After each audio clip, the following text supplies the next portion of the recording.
আমন্ত্রণ জানাচ্ছি প্রবাস কণ্ঠ রাতের বুলেটিনে পাওয়ার্ড বাই মাইএনজে ট্রিপ। শুরুতে জানাবো আজকের প্রধান শিরোনামগুলো। মালয়েশিয়ায় বাংলাদেশি সহ ৯০,০০০-এর বেশি অবৈধ প্রবাসী আটক।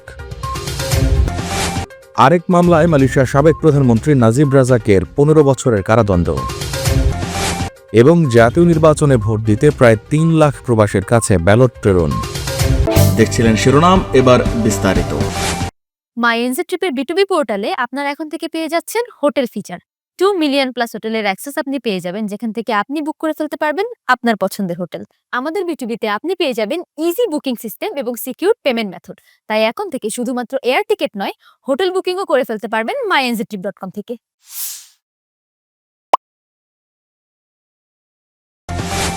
চলতি বছর মালয়েশিয়া জুড়ে পরিচালিত অভিযানে ৯০,০০০-এর বেশি অবৈধ অভিবাসী আটক করেছে দেশটির ইমিগ্রেশন বিভাগ। মালয়েশিয়ান ইমিগ্রেশন বিভাগের উপমহাপরিচালক দাতক লোকমান এফেন্দি রামলি এক বিবৃতিতে জানান, ২৪ ডিসেম্বর পর্যন্ত সারা দেশে মোট ১৩,৬৭৮টি অভিযানের মাধ্যমে ২,৩৫,৩৪৩ জন বিদেশিকে তল্লাশি করা হয়। এর মধ্যে জাতিসংঘের শরণার্থী সংস্থা UNHCR কার্ডধারী ৫,২৯৪ জনও ছিলেন। তিনি জানান, অভিযানে সরাসরি আটক হওয়া অবৈধ অভিবাসীর সংখ্যা ৫০,৪৭২ জন। এছাড়া দেশের প্রধান প্রবেশ পথ ও অন্যান্য আইনশৃঙ্খলা বাহিনীর হস্তান্তরের মাধ্যমে আরও ৪১,৩৫৭ জনকে আটক করা হয়। অভিযানে সবচেয়ে বেশি আটক হয়েছে ইন্দোনেশিয়ার নাগরিক ১৫,৩৮৫ জন। এরপরই বাংলাদেশে ১১,১০৫ জন নাগরিক গ্রেপ্তার হন।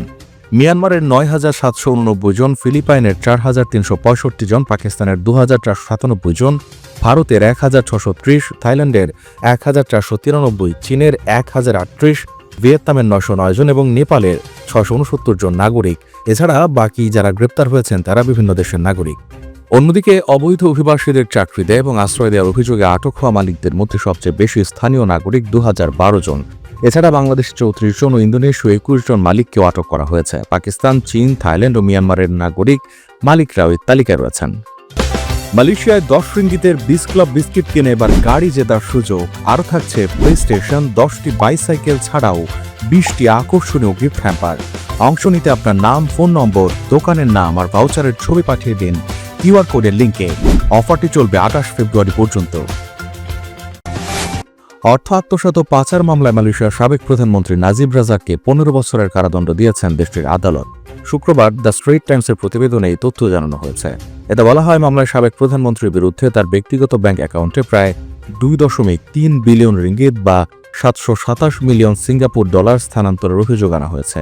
মোট ২৫টি অভিযোগের মধ্যে ২১টি অর্থ পাচার ও ৪টি ক্ষমতার অপব্যবহারের। এসব অভিযোগে তাকে মোট ১৫ বছরের কারাদণ্ড এবং ১১.৪ বিলিয়ন রিঙ্গিত জরিমানা করা হয়েছে। অনাদায়ে অতিরিক্ত ৪০ বছর কারাদণ্ড ভোগ করতে হবে। ৭২ বছর বয়সী নাজিব রাজাক ২০২২ সালের আগস্ট থেকে কারাগারে আছেন। মালয়েশিয়ার রাষ্ট্রীয় বিনিয়োগ তহবিল 1MDB অর্থ কেলেঙ্কারির মামলায় তিনি তখন দোষী সাব্যস্ত হয়েছিলেন। ওই মামলায় তাকে ১২ বছরের কারাদণ্ড দেওয়া হয়। পরে রাজকীয় ক্ষমায় সাজা কমিয়ে 6 বছর করা হয়। ত্রয়োদশ জাতীয় সংসদ নির্বাচন এবং গণভোটে ভোট দিতে গত ৮ দিনে বিশ্বের বিভিন্ন দেশে ২,৯৩,১৪৭ জন প্রবাসী ভোটারের কাছে পোস্টাল ব্যালট পাঠানো হয়েছে।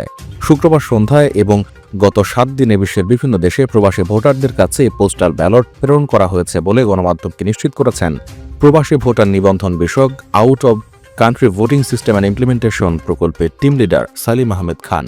তিনি বলেন, দেশের মধ্যে ইন কান্ট্রি পোস্টাল ভোটের নিবন্ধনের সংখ্যা বাড়বে এবং আমরা আশা করছি দেশের সরকারি চাকরিজীবী, নির্বাচনী দায়িত্বে নিয়োজিত ব্যক্তিবর্গ এবং আইনি হেফাজতে থাকা ভোটারদের নিবন্ধনের সংখ্যা ১০ লাখ পৌঁছাতে পারে।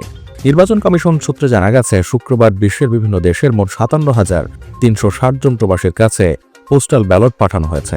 এর মধ্যে সৌদি আরবে সর্বোচ্চ ২২,০০০ পোস্টাল ব্যালট গেছে। এর আগে বৃহস্পতিবার সংযুক্ত আরব আমিরাতে ১০,৯৯৯টি, যুক্তরাজ্যে ৩,৫০০, কুয়েতে ৯০০টি এবং সৌদি আরবে ১৭,৫০০টি পোস্টাল ব্যালট পাঠানো হয়েছে। সব মিলিয়ে গত ৮ দিনে মোট ২,৯৩,১৪৭টি পোস্টাল ব্যালট পাঠানো হয়েছে বলে ইসি কর্মকর্তারা নিশ্চিত করেছেন।